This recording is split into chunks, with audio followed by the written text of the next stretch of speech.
এই জুলাই আন্দোলনের বেসিক কয়েকটা মাত্রা ছিল।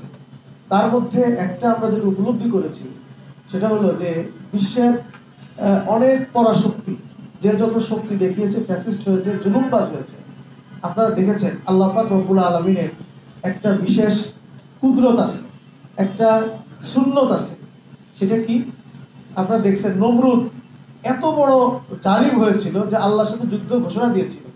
আল্লাহ তাআলা তাকে কিন্তু ছোট্ট মশা দিয়ে নমরুদকে শেষ করেছে। আমরা দেখলাম এই যে ফ্যাসিস্ট হাসিনা বা আওয়ামী সরকার এত বড় দাম্ভিকতা সে দেখানো শুরু করেছিল, মনে হচ্ছিল যে বিশ্বের পরাশক্তিগুলো তার হয়তো পদানত, এরকম একটা ভাব সে দেখাচ্ছিল। দেখেন এদেশে এত রাজনৈতিক দল আছে, আল্লাহ পাক চাইলে বড় কোনো রাজনৈতিক দলের সরাসরি প্রত্যক্ষ আন্দোলনেও কিন্তু একে হটাইতে পারতেন।